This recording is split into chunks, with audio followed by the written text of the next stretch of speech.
আমি কখনো পাত্রী দেখতে যাব এই ব্যাপারটাই আমার মাথায় ছিল না। মা বাবার চাপে আর বাড়ির বাকি লোকজনের মিলেমিশে একটা টিম তৈরি করে ফেলল। আমি তখন অফিস থেকে ফিরেছি।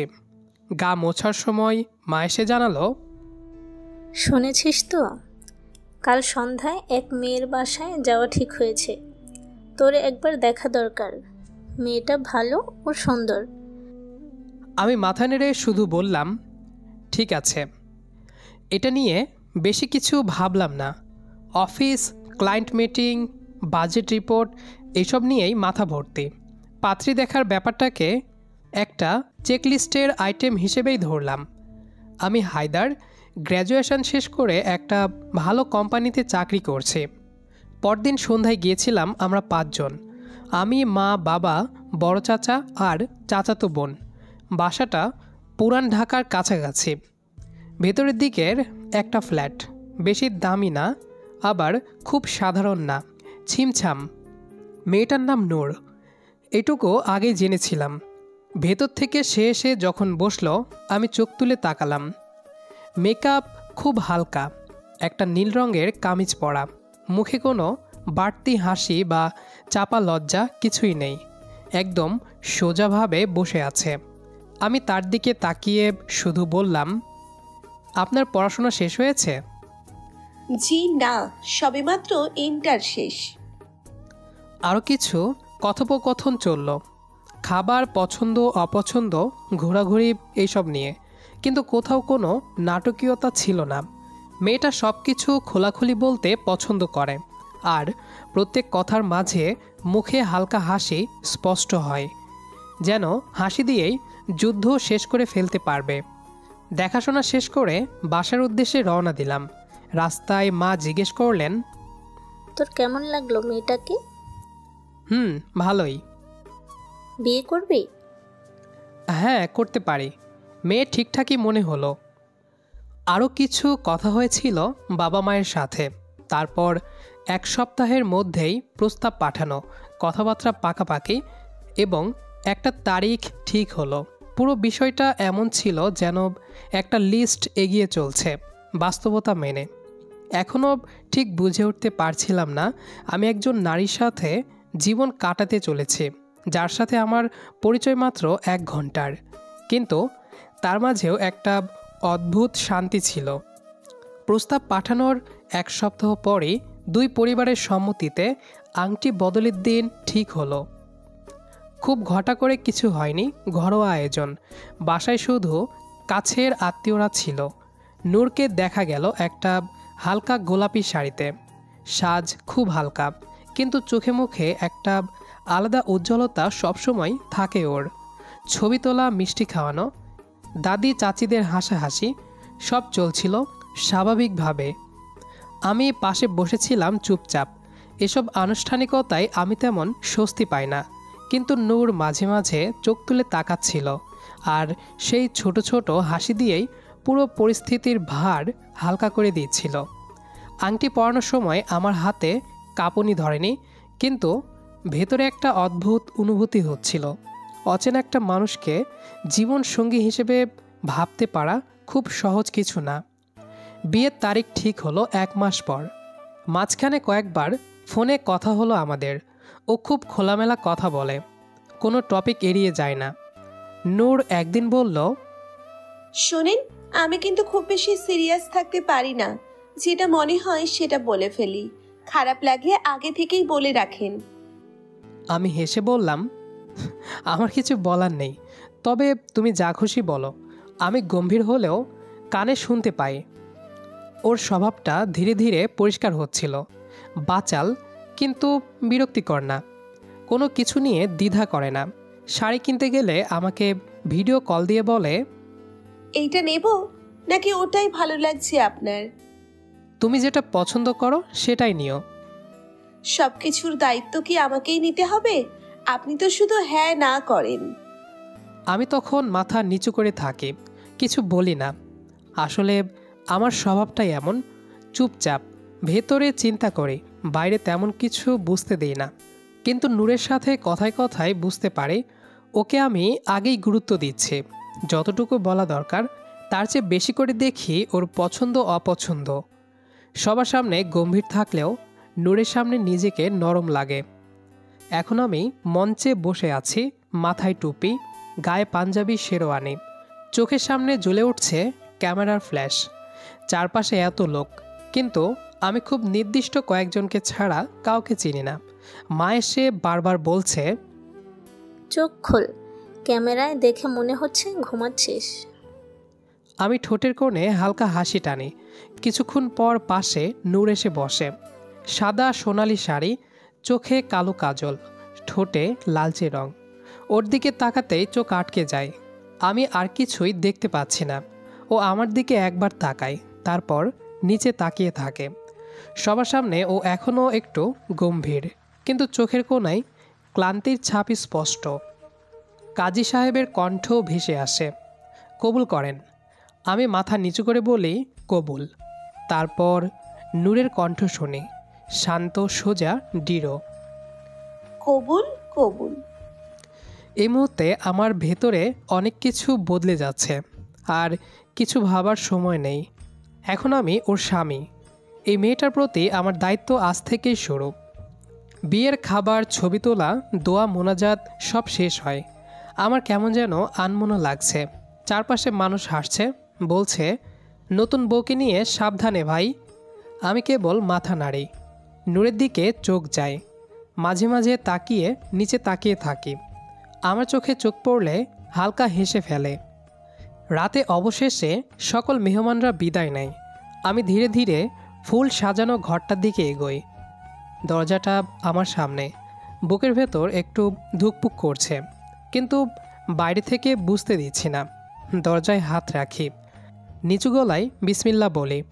দরজাটা আস্তে ঠেলে ভেতরে ঢুকি। ঘরের আলো একেবারে মৃদু, চারপাশে গোলাপের গন্ধ, ছিটিয়ে রাখা ফুলের পাপড়ি, পর্দায় হালকা বাতাস লাগছে। বিছানার একপাশে বসে আছে নূর, ঘুমটা টানা, কিন্তু পুরো মুখটা ঢেকে নেই। সে আমার দিকে একবার তাকায়, তারপর আবার চোখ নামিয়ে ফেলে। ওর গালে এখনও হালকা মেকআপ, কিন্তু ক্লান্তি গলিয়ে দিয়েছে সাজেকে। আমার গলা শুকিয়ে আসছে, তবুও নিজেকে স্বাভাবিক রাখি। দরজাটা বন্ধ করে জুতা খুলে এগিয়ে যাই। আমি একটু কাশলাম, তারপর একটু হেসে বললাম, ঘুমিয়ে পড়নি তো? নূর এক চোখে তাকিয়ে বলল, এখনো ঘুমানোর সময় হয়নি, আপনি তো আসলেন মাত্র।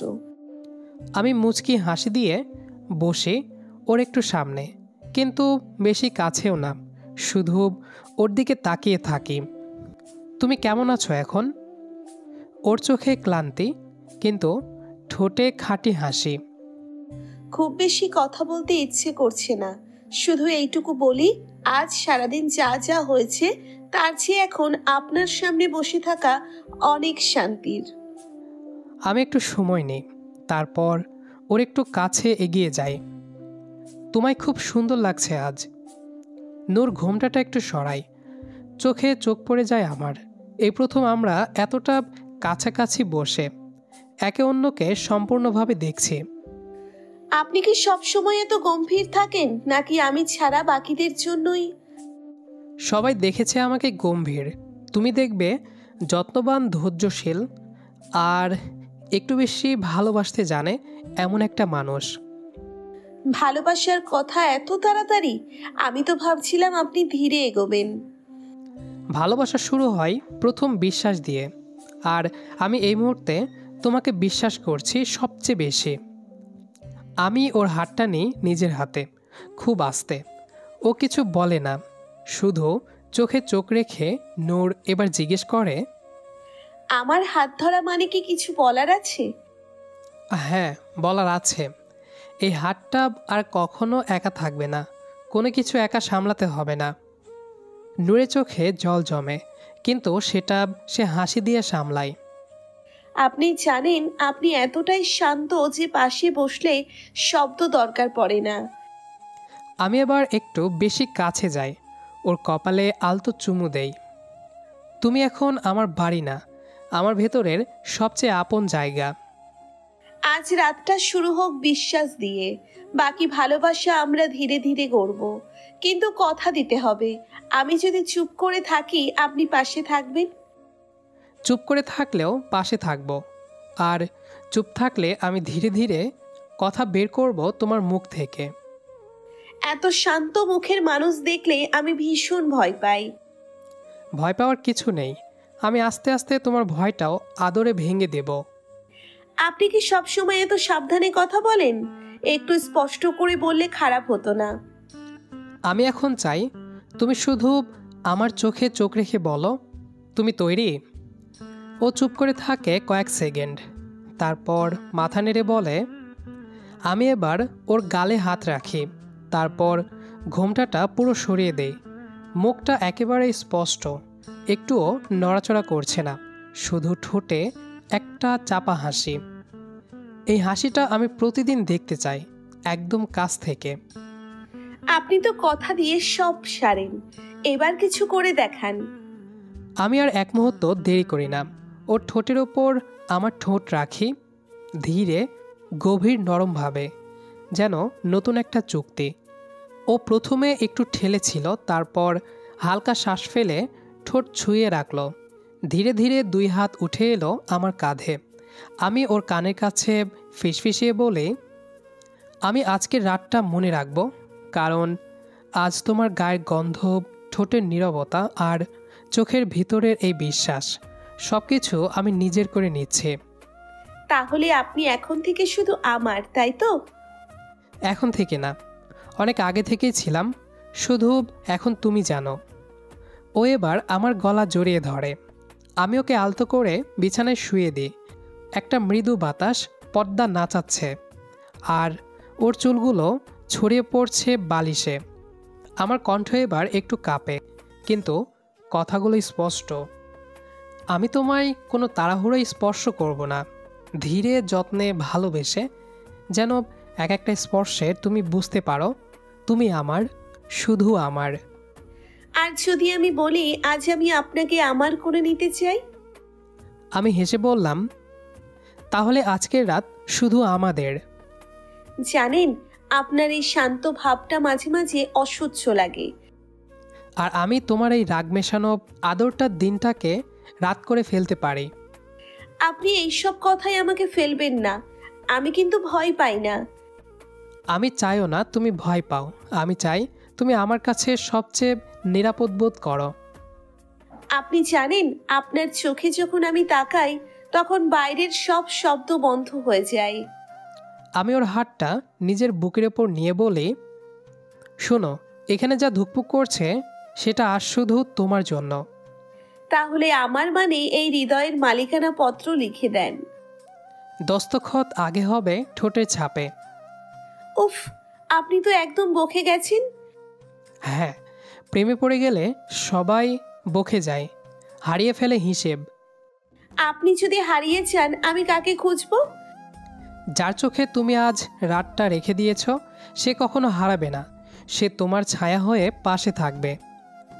তাহলে এখন একটু দুষ্টুমি করা যাক।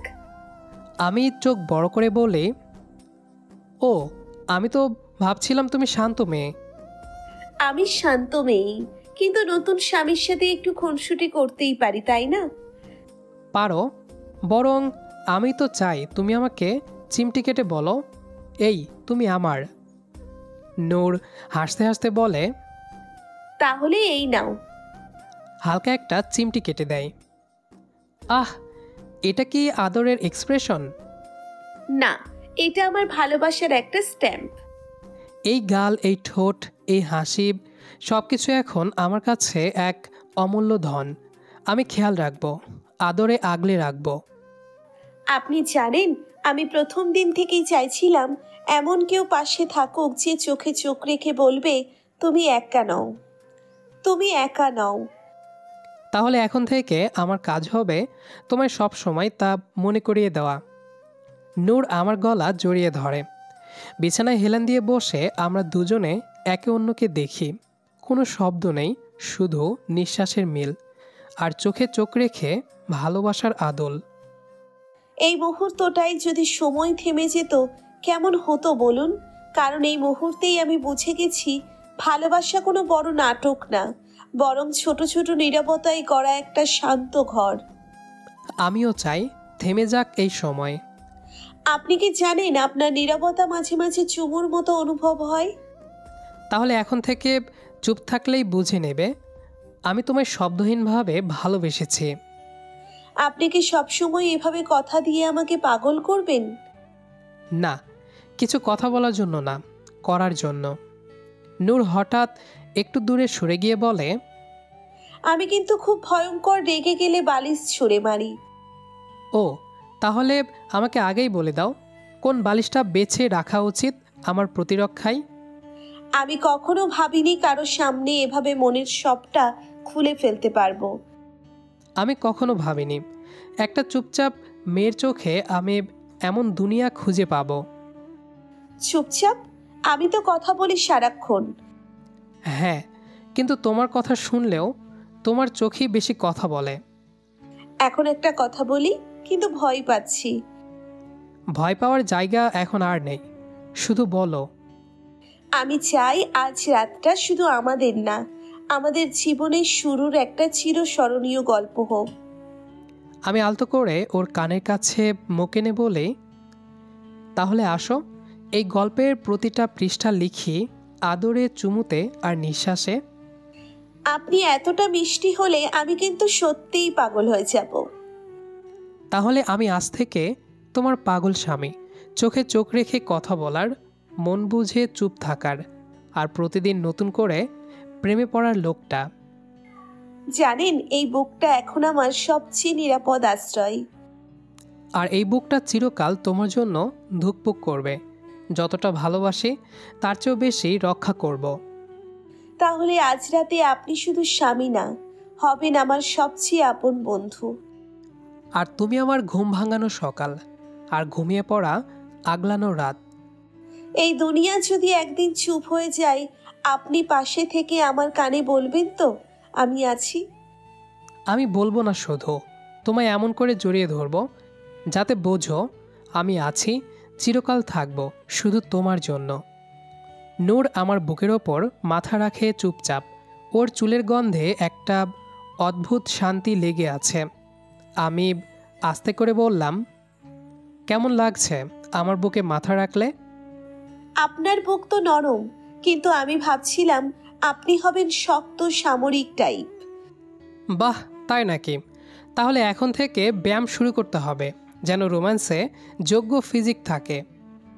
উফ, আপনি এত সিরিয়াস ভাবে মজা নেন কেন? কারণ তুমি হাসলে আমার মাথার সব চিন্তা হারিয়ে যায়। এত ভালো ভালো কথা বললে কিন্তু একদিন মনে করেই বসে যাব আপনি প্রেমিক, স্বামী না। আমি তোমার প্রেমিক স্বামী, ফুল প্যাকেজ। তাহলে শুনুন মিস্টার ফুল প্যাকেজ, আপনি যদি এখনই আর একটা মিষ্টি কথা বলেন, আমি আপনাকে আদরে গিলে ফেলবো। ও, তাহলে এখন থেকেই আমি লাভ বাইটের প্রশিক্ষণ নিই। ধুর, আপনি একদমই সিরিয়াস না। কিন্তু তোমার মুখের রাগ মেশানো ভঙ্গিটা যে আরও বেশি প্রেমে ফেলিয়ে দিচ্ছে আমাকে। সত্যি বলুন তো, আপনি কি আগে থেকেই প্রেম করার প্রস্তুতি নিয়ে এসেছিলেন? প্রেম করার না, প্রেমে পড়ার প্রস্তুতি। কারণ আমি জানতাম তুমি একদিন এমনভাবে আসবে আর আমি নিজেকে আর সামলাতে পারবো না। নূর এবার হঠাৎ আমার কাঁধে হালকা ধাক্কা দিয়ে বলে, এই যে আপনি, আমি কিন্তু হালকা নরম কথা শুনলেই একটু দুর্বল হয়ে পড়ি। তাহলে আজকের রাতটা তোমার দুর্বলতাগুলো আমার শক্তি দিয়ে আগলে রাখি। আপনি জানেন, আমি ভাবিনি কারোর সামনে নিজেকে এত সহজ করে দিতে পারবো। আর আমি ভাবিনি 1 ঘন্টার পরিচয় দিয়ে শুরু হওয়া গল্প এমন গভীর হয়ে যাবে। আপনি যদি প্রতিদিন এমন থাকেন, তাহলে আমি প্রতিদিন একটু একটু করে আরো বেশি ভালোবেসে ফেলবো। আমি তো চাই তুমি প্রতিদিন একটু একটু করে আমাকে এমনভাবে ভালোবাসো যেন আমার ভেতরের প্রতিটা দেওয়াল গলে যায়। আপনি জানেন, আপনার এই শান্ত মুডটা মাঝে মাঝে আমার দুষ্ট মনে আগুন ধরিয়ে দেয়। তাহলে তুমি আগুন হও, আমি হব পানির মতো, ধীরে ধীরে জড়িয়ে থাকবো, নিভিয়ে ফেলবো তোমার সব ভয়। আপনি এত কথা বলেন কিভাবে? একদম নাটকীয়। আমি বলি না, শুধু অনুভব করতে চাই, যেন একটা গল্প পড়ছো যার নাম আমরা। আপনি কি জানেন, আজকের রাতে আমি ভয় পাচ্ছিলাম। ভেবেছিলাম হয়তো আপনার চোখে অচেনা থাকবো। আজ তুমি আমার সবচেয়ে চেনা, সবচেয়ে আপন জায়গা। আর ভয় পাওয়ার দরকার নেই, এখন আমি তোমার পাশে, একদম কাছে। এই কথাগুলো আপনি কোথা থেকে জানেন? কপি করে আনছেন না তো? না, আমার হৃদয়টাই এখন কাব্য হয়ে গেছে, কারণ নূর নামটা শুনলেই শব্দগুলো তাজা হয়ে ওঠে। উফ, আপনি এমন করেন না, আমি কেমন যেন পাগল হয়ে যাচ্ছি। তাহলে আমি নিজ হাতে বানিয়ে নেব এক পাগলের রানী। আর আমি বানিয়ে নেব এক শান্ত ভালোবাসাই পাগল স্বামী, যে শুধু আমার। তোমার এই হাতটা আমি আর শুধু ধরছি না, বরং প্রতিজ্ঞা করছি জীবন জুড়ে আর কখনো ছেড়ে দেব না। তাহলে আজকের রাতটা একটা গল্প হয়ে থাকুক, শুধু আমাদের জন্য। একটা মিষ্টি গোপন গল্প, যেটা শুধু আমরা জানি, স্পর্শে লেখা, নিঃশ্বাসে বাঁধা, ভালোবাসায় ভেজা। এখন একটু চুপ করেন, শুধু থাকুন পাশে। আমি এই নীরবতাকেই ভালোবাসতে চাই। আমি ধীরে ওর কপালে আরেকটা চুমু দিই। রাতটা নিঃশব্দে গড়িয়ে যায়। জানালায় পর্দা নড়ে, মৃদু বাতাসে ফুলের গন্ধ মিশে থাকে আমাদের নিঃশ্বাসে। সকালবেলা ঘুম ভাঙে হালকা আলোয়। জানালার ফাঁক দিয়ে রোদের ছটা বিছানায় পড়েছে। আমি চোখ মেলে দেখি নূর পাশেই ঘুমিয়ে আছে, চোখগুলো এলোমেলো, ঠোঁটে হালকা হাসির রেখা। আমি নিঃশব্দে কিছুক্ষণ ওর দিকে তাকিয়ে থাকি, যেন কোনো ছবি আঁকা হচ্ছে আমার চোখে। ও হঠাৎ চোখ খুলে ফিসফিস করে বলল, আপনি তো আমার আগে জেগে আছেন। না, আমি শুধু তোমায় দেখতে চেয়েছিলাম। সকালটা যেন তোমার মুখ দিয়েই শুরু হয়। আপনি সবসময় এমন বলবেন, নাকি এইসব কথা শুধু বিয়ের প্রথম দিনের জন্য? আমি প্রতিদিন বলবো, যতদিন তুমি হাসবে, আর আমি সেই হাসির কারণ হব। তাহলে বলুন, আজকের দিনটা কেমন কাটবে? তোমার মুড অনুযায়ী, খুনসুটি আদর, আর যদি তুমি রান্নাঘরে যাও তবে আমার খিদেটা বাড়বে তোমাকে দেখে। উফ, আপনি না অনেক খারাপ। আর তুমি অনেক অসম্ভব ভালো। নূর উঠে বসে, চুল ঠিক করতে করতে বলে, আজ সকালে আমি চা বানাবো, কিন্তু আপনি যদি না বলেন তবে আমি বানাবো না। আমি হাত জোর করে বলি, আমি চাই নূরের হাতের বানানো চা, আর সাথে একটা মিষ্টি চুমু। চা শেষ হলেও চলবে। আপনি তো একদম বেহায়া হচ্ছেন দিন দিন। হ্যাঁ, স্বামীরা এমনই হয় যখন স্ত্রী হন ফুলের মতো ঝলমলে। নূর চুলটা এলোমেলোভাবে খোপা করে রান্নাঘরে ঢুকে পড়ে। আমি চুপচাপ পেছনে গিয়ে দাঁড়াই। ও গ্যাস জ্বালাতে ব্যস্ত। আমি ধীরে পেছন থেকে জড়িয়ে ধরি। ওই, এইটা কি? আমি চা বানাতে এসেছি আর আপনি শুরু করেছেন আদর পর্ব। আমি শুধু চেক করতে এসেছি চা বানানো ঠিক হচ্ছে কিনা। আমি কি একবারও বলেছি এত গবেষণা করতে? একদম পিচ্ছি হয়ে যান সকালে সকালে।